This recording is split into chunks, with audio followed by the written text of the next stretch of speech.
Morning students, good morning parents. అందరూ online classes follow అవ్వండి. రెగ్యులర్గా హోంవర్క్ సెండ్ చేయండి. నాకు 7th క్లాస్లో నిన్న 4 హోంవర్క్స్ అండ్ 6thలో 3 హోంవర్క్స్ మాత్రమే వచ్చాయి. అండ్ ఎవరు ఫాలో అవుతున్నారు, ఎవరు ఫాలో అవ్వట్లేదు, ఇవాళ నేను బ్యాకప్ చేస్తాను, కాల్ చేస్తాను పేరెంట్స్కి. ఎందుకు ఫాలో అవ్వట్లేదు, అసలు మీరు ఎందుకు ఫాలో అవ్వట్లేదమ్మా? ఫాలో అవ్వండి పేరెంట్స్. మీరు కూడా దగ్గర ఉంది మీ పిల్లల చేత ఫాలో అప్ చేయించండి.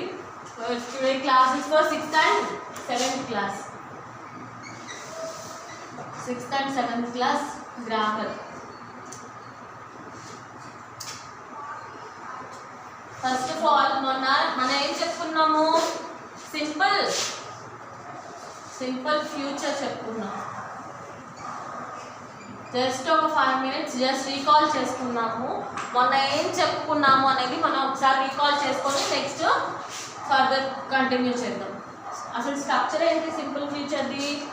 Subject plus will or shall plus be plus V3 plus this is the structure of simple future. ఏంటమ్మా? Structure of simple future. దీని మీద మనం ఏం చేసాము? సెంటెన్సెస్ ఫామ్ చేయమని చెప్పాము. ఇది మీకు అర్థం కాక వర్క్ చేయట్లేదా? అర్థమైనా కావాలని వర్క్ చేయట్లేదా? కొంతమంది సెండ్ చేస్తున్నారు, కొంతమంది సెండ్ చేయట్లేదు. What is the problem? నేను చెప్పాను సబ్జెక్ట్ ప్లేస్లో ఏమేమి వస్తాయి అని. సబ్జెక్ట్ ప్లేస్లో I, we, you, he, she, it, they. ఇవి కాక ఇంకా ఏమొస్తాయని చెప్పాను నేను? పర్టికులర్ నేమ్స్ అనేవి వస్తాయని చెప్పాను. కిరణ్, రవి, గీత ఎక్సెట్రా ఇలాంటి పేర్లు అనేవి వస్తాయని చెప్పుకున్నాం. అవునా? పేర్లు కాకుండా సబ్జెక్ట్ ప్లేస్లో మీరు ఏది తీసుకున్నా ఒక 10 sentences మీరు ఫామ్ చేసి రాయలేకపోతున్నారా? మీ ఓన్గా స్ట్రక్చర్ ఇచ్చి ఒక సెంటెన్సెస్ రాయమంటే మీ వల్ల కావట్లేదు. సెంటెన్సెస్ రాసే పద్ధతి కూడా చెప్పాను కదా. సబ్జెక్ట్ అన్నాం, సబ్జెక్ట్ ప్లేస్లో ఏదో ఒకటి తీసుకోండి. I, you, he, she, it, they ఇవన్నీ అవే కదా. ఫర్ ఎగ్జాంపుల్ నేను యూ తీసుకున్నా. నెక్స్ట్, ఇవాళ ఇంట్లో వెజిటేబుల్స్ లేదు, ఇవాళ ఇంట్లో గ్రోసరీస్ లేవు, ఇవాళ ఇంట్లో ఎగ్స్ లేవు, లేకపోతే ఇవాళ ఇంట్లో ఆనియన్స్ లేవు, లేకపోతే ఇంకేమన్నా మిస్ అయితే మీ మదర్ మీ చేత తెప్పిస్తూ ఉంటారు కదా ఐటమ్స్. సరే, నేను యూ బిల్ ఖచ్చితంగా కావాలి కదా గ్రోసరీస్ అనేవి. అప్పుడు బిల్ అనేది యూజ్ చేస్తాను. నేను ఖచ్చితంగా మనం ఆ నిమిషానికో ఆ గంటకో తీసుకురావాలి కదా, తినాలి కదా, కుక్ చేయాలంటే ఫస్ట్ తేవాలి కదా. So you will be, bring, bought. వీటికి 3 forms చెప్పండి. బ్రింగ్ ఫస్ట్ ఫామ్ ఏంటి? Bring, V1, V2 bought, same V3 కూడా బాట్. Bring, bat. ఇక్కడ ఏంటిది? V3 ఫామ్ అంటే ఇక్కడ ఏమొస్తుంది? బాట్ వస్తుంది. ఆబ్జెక్ట్ కింద ఏం తీసుకున్నా? ఫర్ ఎగ్జాంపుల్ ఎగ్ తింటే మంచిది రోజు, నేను ఎగ్ తీసుకుంటున్నా. You will be bat.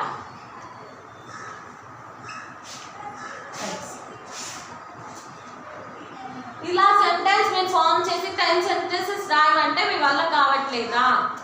ఎందుకు రాయట్లేదు? ఎందుకు చేయట్లేదు వర్క్? ఇంకొకటి తీసుకోండి, షీ తీసుకోండి. She will be good, better, best. First good, తర్వాత బెటర్, తర్వాత best. She will be best,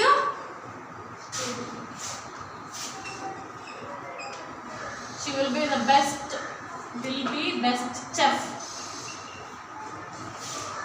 ఇలా రాయలేకపోతున్నారా? ఏదో ఒకటి మీరు తీసుకొని రాయండి. he will be a good player.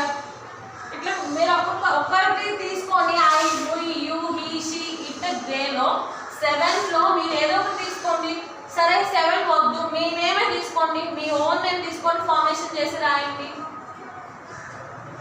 మొత్తం మీద 3-4 హోంవర్క్ సెండ్ చేస్తున్నారు.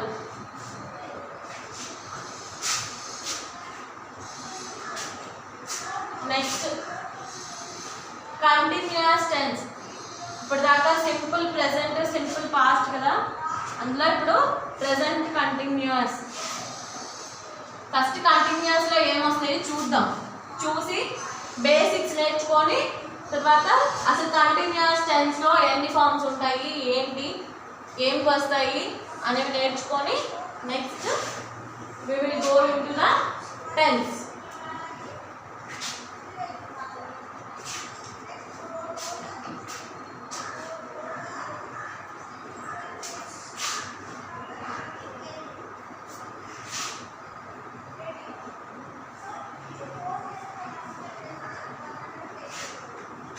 Same continuous tense is of any types amma?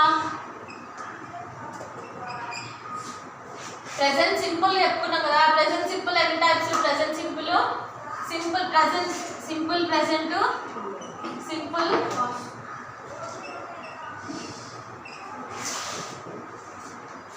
simple past, simple ఎన్ని టైప్స్ వచ్చింది? 3 టైప్స్ వచ్చింది. సో అట్లాగే కంటిన్యూస్ లో కూడా ప్రెజెంట్ కంటిన్యూస్, తర్వాత past continuous, future continuous. Continuous is nothing but ఏమంటాం మనం? కంటిన్యూస్ ఏమని పిలుస్తాం మనం? అసలు కంటిన్యూస్ కి మీనింగ్ ఏంటి? జరుగుతూ ఉన్నది, ప్రస్తుతం మనం చేస్తూ ఉన్న పని. అవునా? నేను ఇప్పుడు బోర్డ్ రఫ్ చేస్తూ ఉన్నాను, నేను మీకు ఇప్పుడు టెన్స్ టీచ్ చేస్తూ ఉన్నాను. అర్థమైందా? అట్లా మీరు ఇప్పుడు స్కూల్కి వస్తూ ఉన్నారు, లేకపోతే మీరు ఇప్పుడు ఆన్లైన్ క్లాస్ వింటూ ఉన్నారు. ఇవన్నీ ఏ టెన్స్లోకి వస్తాయి? ప్రెజెంట్. ఫస్ట్ ప్రెజెంట్ కంటిన్యూస్ నేర్చుకోండి.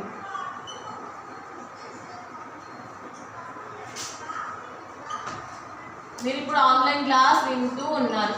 ఏదైనా కానీ జరిగే పనిని, చేసే పనిని ఇప్పుడు నడుస్తూ ఉన్నది, ఇప్పుడు చేస్తూ ఉన్నది అని చెప్పేదానికి ఆ సందర్భానికి మనం ఏం చెప్తాము? ప్రెజెంట్ కంటిన్యూస్ అని చెప్తాం. ఏమని చెప్తాము? ప్రెజెంట్ కంటిన్యూస్ అని చెప్తాం. అయితే ఫస్ట్ బేసిక్స్ చూడండి. ఇందులో బీ ఫార్మ్స్ అనేవి ఖచ్చితంగా ఉంటాయి. బీ ఫార్మ్స్ అని హెడ్డింగ్ పెట్టుకొని పక్కన సైడ్ కాలంలో డేట్ వేయండి, డేట్ మెన్షన్ చేయండి. బీ ఫార్మ్స్ అని హెడ్డింగ్ పెట్టుకొని నోట్స్లో రాయండి. ఫస్ట్ బీ ఫార్మ్ ప్రెజెంట్ వచ్చినప్పుడు కంటిన్యూస్ టెన్స్లో బీ ఫార్మ్స్ ఏమొస్తాయి? ఈజ్, యామ్, ఆర్ అనేవి వస్తాయి. ఓకే, నోట్స్లో రాసుకోండి. నెక్స్ట్ పాస్ట్ వచ్చినప్పుడు was, వర్రు వస్తుంది. నెక్స్ట్ ఫ్యూచర్ వచ్చినప్పుడు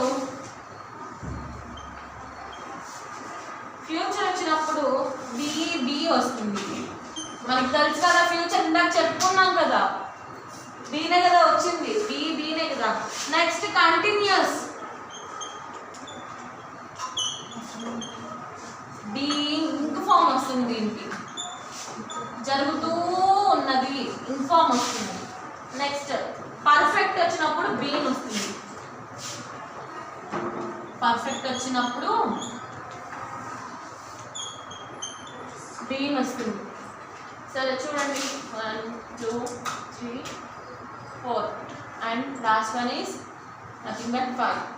ఫస్ట్ ఇవి నోట్ చేయండి. బీ ఫార్మ్స్ అనే హెడ్డింగ్ పెట్టుకోండి, సైడ్ కాలంలో డేట్ వేయండి, నీట్గా అన్నీ నోట్ చేయండి. 5 నోట్ చేయండి. నేను క్లాస్ కంటిన్యూ చేస్తాను.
ఇది ఫిఫ్త్ది పర్ఫెక్ట్ బీను ఫిఫ్త్ది ఓకేనా కన్ఫ్యూజ్ అయ్యి పక్కన రాసుకుంటారేమో చూసుకోండి పర్ఫెక్ట్ దీనికి be form been okay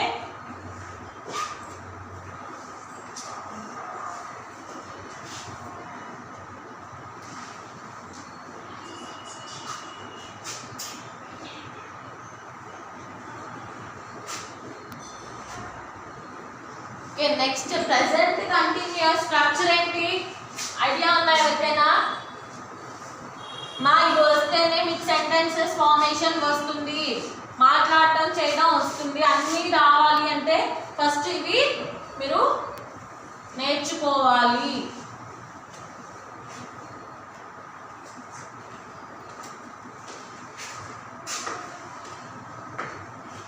simple present tense structure ఏంటంటే సబ్జెక్ట్ ప్లస్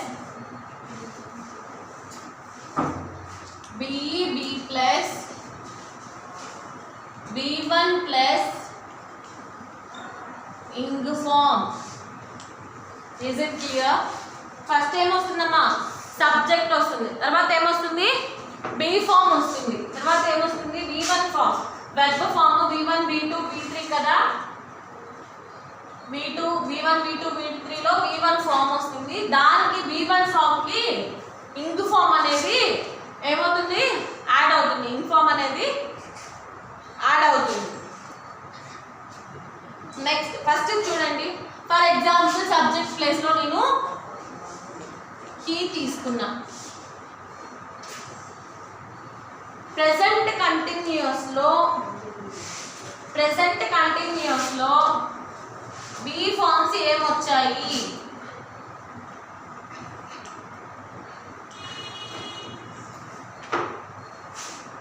ఈ మూడేగా వచ్చింది ప్రెసెంట్ కంటిన్యూస్ లో బి ఫామ్ మీరు రాసుకున్నారు కదా ఇందాక 5 వర్డ్స్ అందులో ప్రెసెంట్ కంటిన్యూస్ లో బి ఫార్మ్స్ అని హెడ్డింగ్ పెట్టుకొని రాసుకున్నారు కదా అందులో ప్రెసెంట్ దగ్గర ఈ మూడైనా వచ్చింది ఈజ్ యామ్ ఆర్ ఇక్కడ ఏంటి బి ఫామ్ అన్నాడు ఆ బి ఫామ్ ఇక్కడ ఉన్న సబ్జెక్ట్ ని బట్టి వస్తుంది అవునా ఫస్ట్ అదే ఇక్కడ హీ ఉంటే హీ ఈజ్ అని వస్తుంది అదే ఇక్కడ దే ఉందనుకోండి సబ్జెక్ట్ ప్లేస్ లో దే ఆర్ అని వస్తుంది why because he is singular they are plural అవునా హీ అనేది ఇక్కడ ఒక్కళ్ళే ఇక్కడ దే అనేది ఎంతమందిని రిఫర్ చేస్తుంది ఒక గ్రూప్ ఆఫ్ పీపుల్ని చాలా మందిని రిఫర్ చేస్తుంది సో హీ అనేది ఏంటి ఇక్కడ సింగులర్ పర్సన్ అవునా అప్పుడు సింగులర్ గా ఉన్నప్పుడు ఇక్కడ ఏమొస్తుంది బి ఫామ్ ఈజ్ వస్తుంది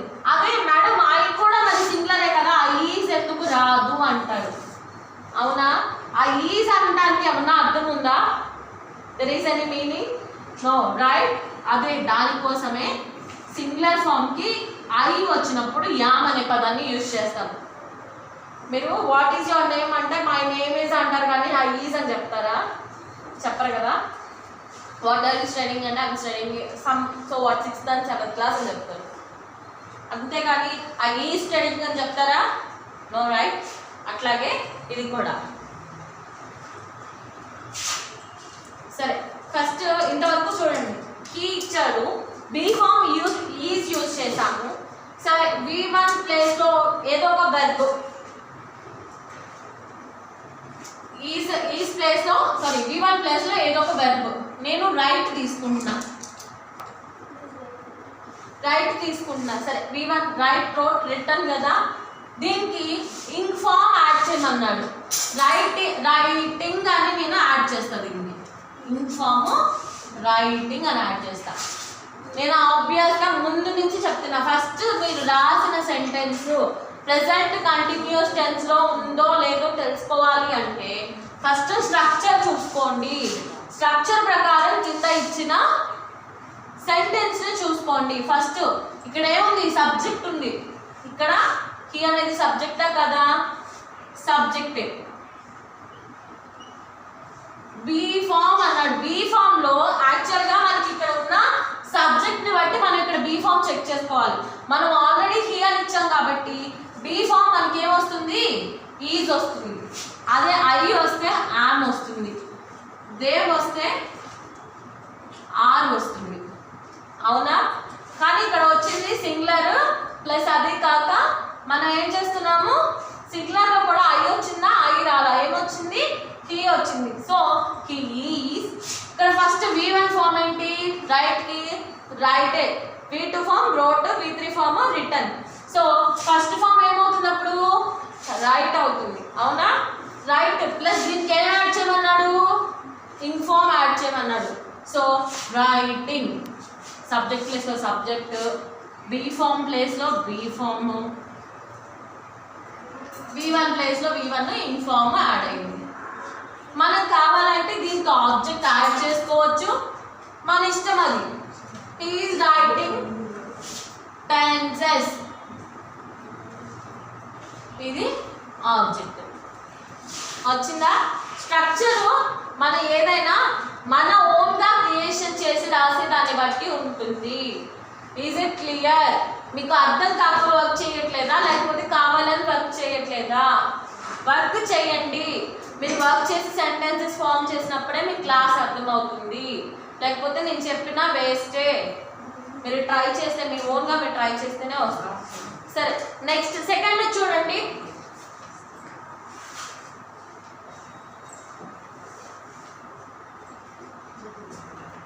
నెక్స్ట్ సెకండ్ చూడండి, నేను ఐ తీసుకుంటున్నా. ఇక్కడ అప్పుడు బి ఫామ్ ఏమొస్తుంది, ఐ వచ్చినప్పుడు యామ్ వస్తుంది. అయా ఈటింగ్, నేను తింటున్నా అని. Eat 3 forms. ఫస్ట్ ఈట్ రాసుకోండి, V1 ఫామ్ ఈట్ రాసుకోండి. తర్వాత ఆయా ఈట్కి దీనికి ఏం యాడ్ చేయమన్నాడు, ఇన్ఫార్మ్ యాడ్ చేయమన్నాడు. అప్పుడు ఏమవుతుంది, ఈటింగ్. ఆబ్జెక్ట్ మన ఇష్టం, పెట్టుకుంటే పెట్టుకుంటాను, లేకపోతే లేదు. I'm eating noodles, I'm eating noodles. అలా మీ favourite food, I'm eating french fries, లేకపోతే I'm eating chicken curry, mutton curry, fish curry, etcetera. అలాంటి మీకు నచ్చినవి. ఓకే, నెక్స్ట్ థర్డ్ది మీరు చెక్ చేసుకోండి. Subject be form, V1 form, ing form, object. Next నేను దే తీసుకున్నా. మీకు మూడు ఎగ్జాంపుల్స్. సింగులర్ పర్సన్ వచ్చినప్పుడు ఏమొస్తుంది, సింగులర్ పర్సన్లో ఐ వచ్చినప్పుడు ఏమొస్తుంది, ఒక గ్రూప్ ఆఫ్ పీపుల్ ఉన్నప్పుడు ఏమొస్తుంది అనేది చెప్పడానికి నేను ఇవి ఎగ్జాంపుల్స్గా చెప్తున్నా. మీరు నోట్ చేయండి ఫస్ట్. ఓకే, దే వచ్చినప్పుడు బి ఫామ్ ఏమొస్తుంది, ఆర్ వస్తుంది. They are. ప్లే అనేది నేను తీసుకున్న verb, V1 form. Play played కదా, ప్లేకి ఇంగ్ ఫామ్ యాడ్ చేయమన్నారు. They are playing tennis. ఏంటది, tennis. They are playing tennis. చూసుకోండి, ఇక్కడ దే అనేది ఏంటిది, సబ్జెక్ట్. ఆర్ అనేది ఏంటిది, బి ఫామ్. ప్లేయింగ్ అనేది ఏమొస్తుందమ్మా, verb plus ing form. Tennis అనేది ఆబ్జెక్ట్. ఫస్ట్ నోట్ చేయండి, నేను వర్తిస్తాను.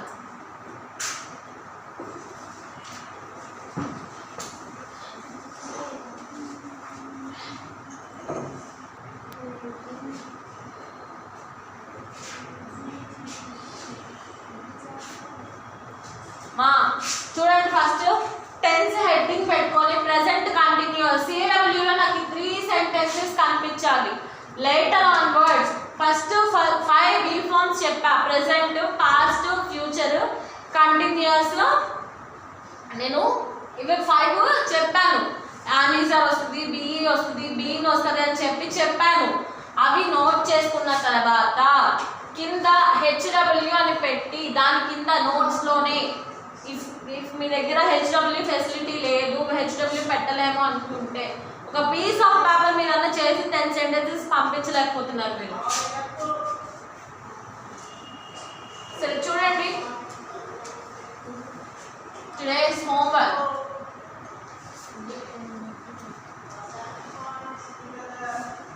Next, write 10 sentences on your own on present continuous tense. Present continuous tense. Work చేయాలి, అటెండెన్స్ వేస్తుంటే 3-4 వస్తున్నారు క్లాస్కి, అటెండ్ అయినా హోంవర్క్ చేయట్లేదా మీరు? Okay, whatever it may be, ఇవాళ నుంచి వర్క్ చేయండి. And this is today's homework. 10 sentences రాయండి. It is not a burden. ఓన్గా క్రియేటివ్గా మీరు ఇట్లా థింక్ చేసి రాయొచ్చు. ఇంట్లో మీ బ్రదర్ సిస్టర్ కొట్టుకున్నారు, ఫైటింగ్ అని రాసుకోండి. ఇంట్లో సిస్టర్ ఉన్నారు, టీవీ రిమోట్ గురించి కొట్టుకుంటున్నామని రాయండి. టెన్సెస్ క్రియేట్ చేసి రాయడం పెద్ద కష్టమేమీ కాదు. When it is supportive with the structure. మీకు నేను స్ట్రక్చర్ చెప్తున్నాను కదా, స్ట్రక్చర్ చెప్పకపోతే మీకు కష్టం అవుతుంది ఫార్మేషన్. అదే స్ట్రక్చర్ చెప్పినప్పుడు మీకు ఫార్మేషన్ అనేది ఈజీ అవుతుంది, అవునా? చూడండి, ఇది స్ట్రక్చర్ పెట్టుకొని బీ ఫార్మ్స్ పెట్టుకొని రాయండి. లేటర్ ఆన్వర్డ్స్ మీరు 10 సెంటెన్సెస్ క్రియేట్ చేసి రాయండి. మీరు చేసిన వర్క్ని గ్రూప్లో సెండ్ చేయండి. పేరెంట్స్, మీకు ఒక చిన్న రిక్వెస్ట్, మీ పిల్లలు ఫాలో అయ్యేలా చూడండి. అండ్ వాళ్ళు చేసిన వర్క్ సెండ్ చేయండి. వాళ్ళు చేయకపోతే దగ్గరుండి చేయించండి. ఇది మా సైడ్ నుంచి చిన్న రిక్వెస్ట్. Thank you.